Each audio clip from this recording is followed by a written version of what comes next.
This place isn't for losers. That's what my mom told me flat out 3 days before Thanksgiving, like I was some stranger who didn't belong at my own family table. The reason? My little sister was bringing her boyfriend home to meet everyone, and apparently, my job fixing 18-wheelers and getting grease under my nails was too low class for the occasion. He's from a well-off family, Mom said, and Lily wants everything to go perfectly. You understand, right? I just nodded. I didn't argue. I didn't cry. I didn't tell them that I'd already bought a scarf for Mom and a watch for Dad, or that I'd rearranged my work shifts to be there on time. I simply said, I understand. But 5 days later, they showed up on my doorstep panicked after finding out the truth about Lily's boyfriend. And about me. I had just come home from a 12-hour shift at the shop, hands still stained with oil, when I decided to call Mom. I wanted to ask what time dinner would start on Thursday, if I should bring my usual green bean casserole, or maybe finally try making that bourbon pecan pie from Grandma's old recipe. But the second Mom picked up, I knew something was off. Erin, honey, she said slowly, her voice overly cautious, like she was walking a tightrope. This year, things are a little different. I froze, still standing in the hallway with my boots half off. What do you mean? I asked. There was a pause on the line so long I thought the call had dropped. Well, she finally continued, Lily's bringing her boyfriend home for the first time. He's very successful, went to Harvard, works in venture capital, and she wants everything to go perfectly. I stayed silent. Mom hesitated, then delivered the final blow. She's a little worried your presence might feel out of place. You know, your job, your style. My style? She meant the flannel shirts, the ponytail, the hands that, no matter how hard I scrub, always seem to carry the scent of engine oil. Lily just wants to make a good impression, she added quickly. You understand, right? I could have told her that I'd already bought her a scarf woven from alpaca wool, imported from Vermont. That I'd special ordered a watch engraved with, "For Dad, thanks for teaching me to fix everything," because even if we didn't talk much anymore, I remembered. I could have reminded her that I'd covered Lily's rent that one year she couldn't find work, no questions asked. But I didn't say any of that. Instead, I closed my eyes and said, I understand. Then I hung up. I stood there in the hallway of my little house for what felt like hours. The floor creaked beneath me. A draft came through the windows I still hadn't caulked. Outside, snow had just started to fall. I walked into the kitchen, set the wrapped gifts on the table, and sat down in silence. The phone didn't ring again. Thanksgiving morning arrived with a soft hush of snow blanketing the rooftops and trucks outside. The whole world felt still, like it was holding its breath, but my house was quieter than ever. No sound of football on the TV. No scent of roasting turkey. No clatter of dishes or arguments over how long to bake the pie. Just silence. I stayed in bed longer than usual, staring at the ceiling. Around 9 a.m., I finally got up, threw on a hoodie, and made myself a simple breakfast: 2 eggs and toast. The scarf I bought for Mom still sat in its white gift bag on the kitchen table. I didn't touch it. Around noon, I packed my toolbox, drove across town, and stopped at Mrs. Halpern's house. She was a retired teacher I'd helped a few times before with her old pickup and busted water heater. 2 days ago, she left me a voicemail saying her garage door opener was stuck again. She answered the door wrapped in a thick cardigan, her eyes lighting up like I was the only visitor she expected that day. You're working on Thanksgiving? She asked gently. I shrugged. Better than sitting around doing nothing. She gave me a knowing look and just said, Coffee's on the table. Fixing her garage opener only took 40 minutes. I stayed a little longer though, helped her carry in firewood, changed the batteries in her smoke detector, listened to her talk about her late husband, who always carved the turkey with too much flair. Before I left, she handed me a slice of pumpkin pie wrapped in foil. In case you forget how good home can still taste. Driving home that evening, I passed by my parents' street. All the lights were on in their house. I could make out figures through the front window laughter, silhouettes holding wine glasses, the golden halo of celebration. I didn't stop. Back in my place, I lit a fire in the small stove, curled up in a chair, and stared at the pie Mrs. Halpern gave me. It wasn't the one I'd grown up eating. It didn't come with whipped cream or a crowded dining room. But it was warm. And it was enough. For the first time in years, I had no one to impress, no one to disappoint, just me, and the quiet. And strangely, I didn't feel lonely. I felt free. I used to think there was something wrong with me, like I'd missed a memo everyone else got about how to belong. Growing up, our house wasn't rich, but it was tidy, proper, image-conscious. My mom, Ellen, was the type who ironed pillowcases and served lemonade in mason jars with matching straws. Dad, Mark, worked in city planning, quiet but proud. And Lily, my younger sister, was always the golden child. She was born with soft curls, a perfect smile, and a gift for performance. Dance recitals, speech tournaments, the school news anchor. She floated through everything like it was choreographed. I was the opposite, loud when I was supposed to be quiet, stubborn when I should have smiled. While Lily went to prom in a white stretch limo, I was under my first car changing brake pads with a flashlight in my mouth. She went to college for public relations, ended up on morning TV in Denver for a while, then came back home when that fizzled. Still, in my parents' eyes, she sparkled. When I said I wanted to go to trade school to become a diesel mechanic, Mom pursed her lips like I'd just said I was joining a circus. "Erin, you're too smart for that," she said. "Why not something more respectable?" I remember that word, respectable. It came up a lot. When I landed my first job working at a trucking depot, Dad didn't say, "Congratulations." He just asked, "Is that safe for a girl?" No one came to see the first shop I managed.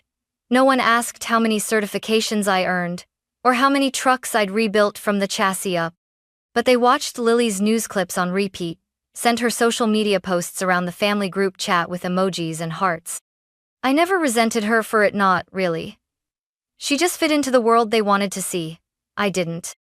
Still, I tried. Every year on Mother's Day, I showed up with fresh lilies. I fixed Dad's lawnmower without being asked. When Lily's apartment flooded last winter and she couldn't make rent, I wired her $200 and never brought it up again. And yet, at the first sign of discomfort off perceived embarrassment, they cut me out. Not even a conversation. Not a defense. Just, "She doesn't want you there." It didn't break me, but it confirmed something I'd known for a long time.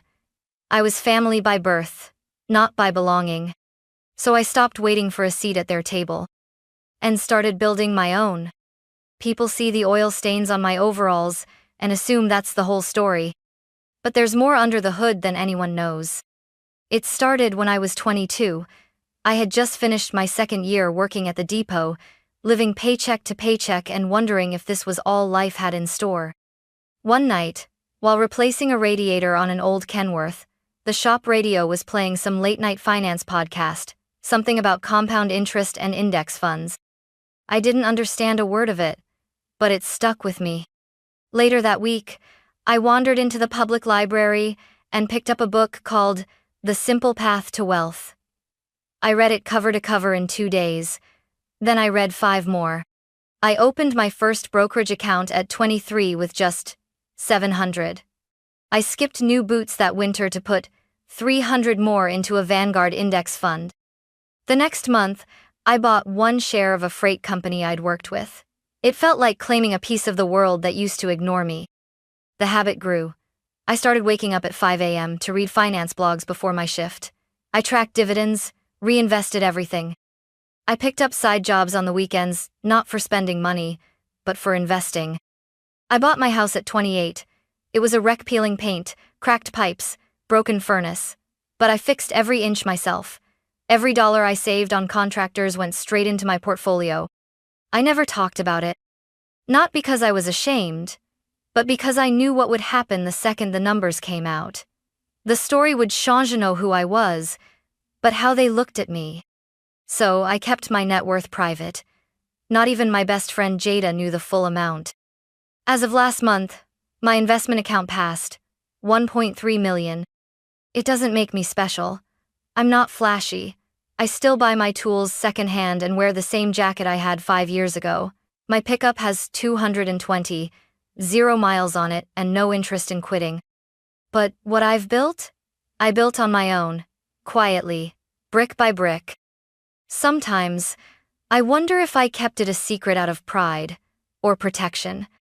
Because if they didn't respect me when I was just Erin the mechanic, they didn't deserve to know Erin the investor. Let them think I'm the loser. They've never met the woman behind the steel-toed boots. It was 5 days after Thanksgiving. I was in my garage, halfway under a flatbed truck, replacing its starter motor, grease-coating my forearms, when I heard a car pull up outside, then doors slamming shut. I wiped my hands on a rag, stepped out into the cold December air, and froze. There, standing in my driveway, like ghosts summoned by shame, were my parents and Lily. Dad looked stiff in his pressed coat. Mom held a tin of cranberry muffins like it was a peace treaty, and Lily looked furious. "Erin," Mom called, voice overly cheerful. "We thought we'd drop by. Check in on you."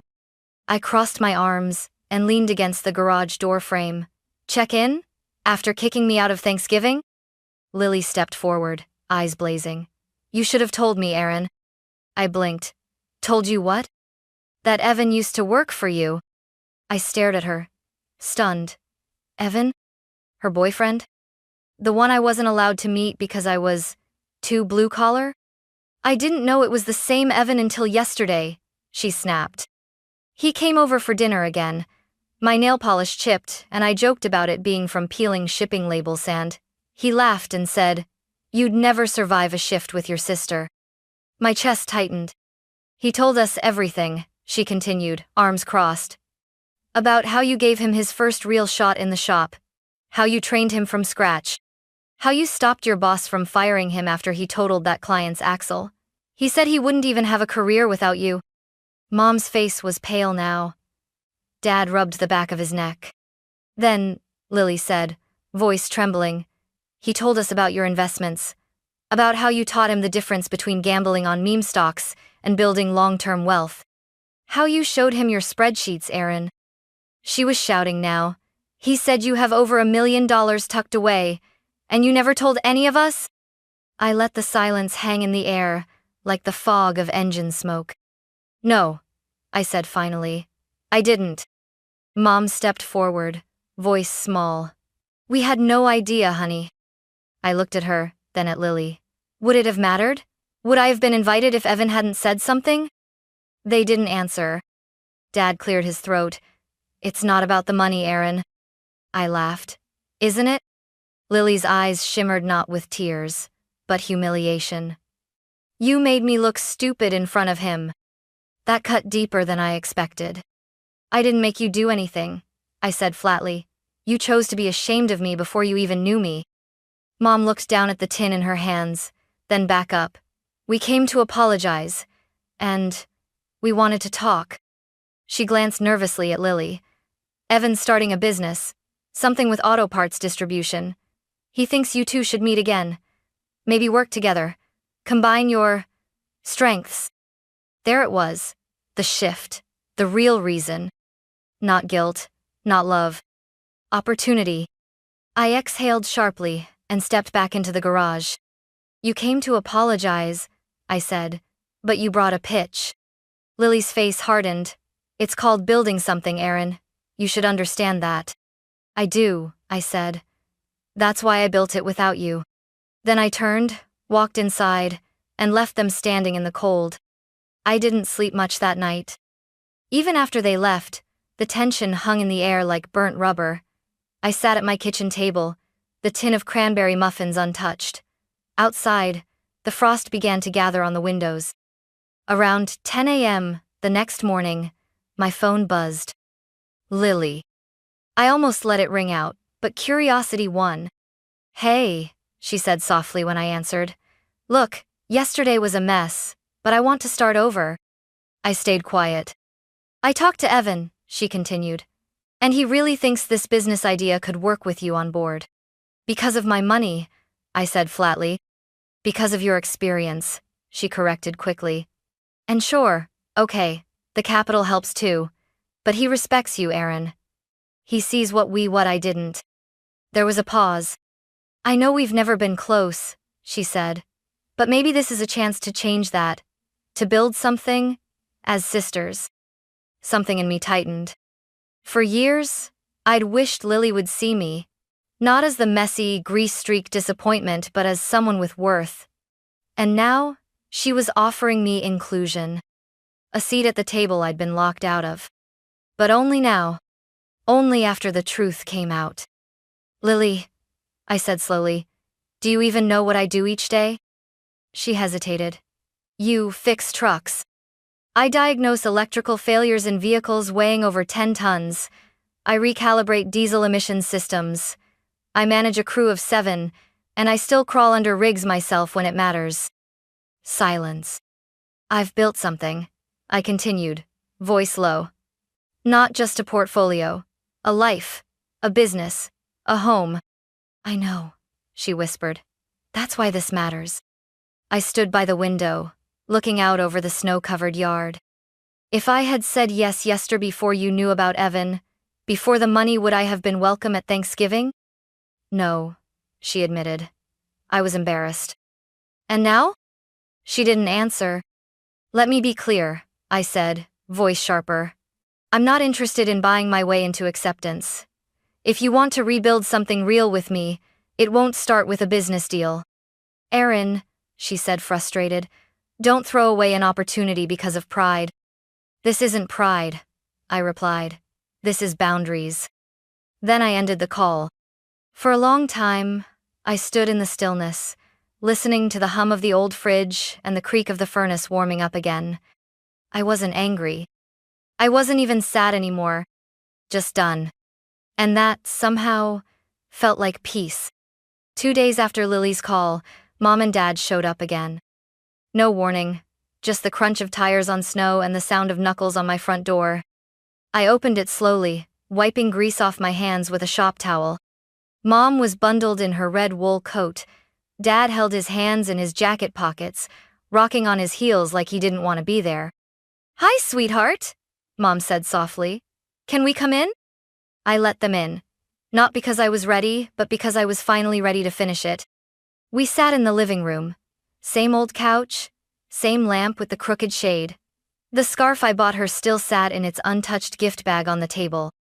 She noticed it, but didn't say anything. I want to start over, she said. We made a mistake, Erin. A big one. Yeah, I replied quietly. You did. Dad cleared his throat. We were wrong to exclude you. We didn't mean to hurt you. You didn't mean to? I asked, meeting his eyes. You told me Thanksgiving wasn't for losers. You just didn't think I'd push back. They looked down. I want to be clear, I said. I'm not here to argue. I'm not here to be convinced. Mom looked up. We're not here for money, I swear. Then why now? I interrupted. Why only after you found out what I've built? Dad stepped in. We didn't know, Erin. We didn't understand. And if Evan never said a word, I asked, would you be sitting here? Silence. I leaned forward, voice steady. I'm not ashamed of my work. I never have been. The only thing I regret is letting your silence shrink me for so long. Mom's eyes glistened. We were trying to protect Lily's moment. We didn't mean to erase yours. But you did, I said. And I've spent years giving, forgiving, and waiting to be enough for you. I looked between them. This is where that ends. They both froze. I'm not cutting you off, I added. But I'm done begging to belong. I'm done performing for a place at the table. Dad sighed heavily. So what happens now? I stood, walked to the door, and opened it slowly. What happens now, I said, is that you decide whether you can love me for who I am, not who you wish I'd been. But you do it from the other side of this door. Mom stood but didn't move. Her mouth trembled like she wanted to say something but didn't know how. I didn't fill the silence for her. For once, I let it speak. And after a long moment, they stepped outside. I closed the door behind them, gently. Not out of anger. Out of clarity. It's been almost a year since that door closed. I haven't heard much from my parents since then. A few holiday texts, A birthday card with just a signature row message. Lily called once, a month later. Said Evan had left the startup. Said she wasn't sure what to do next. I wished her well, I meant it, but I didn't invite her back in. I wasn't angry. Not anymore. I was just free. In the months that followed, something surprising happened. People started finding their way to me, not the ones who had once ignored me, but new ones, real ones. Young women from my old trade school reached out, asking how I built my portfolio. A local community center invited me to speak at a financial literacy workshop. I started saying yes. Not because I needed validation, but because I finally had something I wanted to give. Proof that you don't need to be polished to be powerful, that you can build wealth with a wrench in your hand and motor oil under your nails. One day, after a session at the community garage, I found a note tucked under my windshield. It said, "Thanks for showing me that worth isn't something you need to prove, it's something you carry." I sat in my truck for a long time holding that note. Later that evening, I stood in my backyard, watching the apple trees I planted begin to bud. I'd always wanted a yard like this, not big, not fancy, just mine. The kind of space where things could grow honestly. Jadamy best friend since forever pulled up in her beat-up Jeep with 2 coffees and a stack of donuts. "You working again?" she teased. "Always," I smirked, brushing sawdust off my sleeves. We sat on the porch, sipping coffee as the sun dipped low behind the rooftops. "You ever think about going back?" she asked gently. I didn't have to ask what she meant. "No," I said. "Not unless they see me without the $1 million. She nodded. "They probably won't." I know.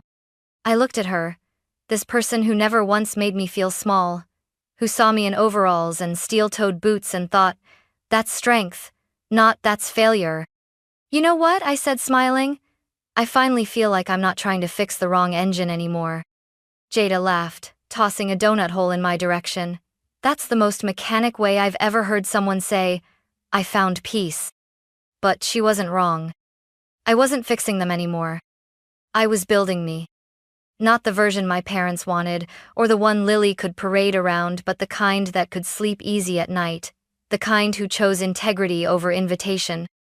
As the stars blinked into the sky, I whispered something I hadn't dared say aloud until that moment. I am not a loser. And this time, no one needed to tell me otherwise.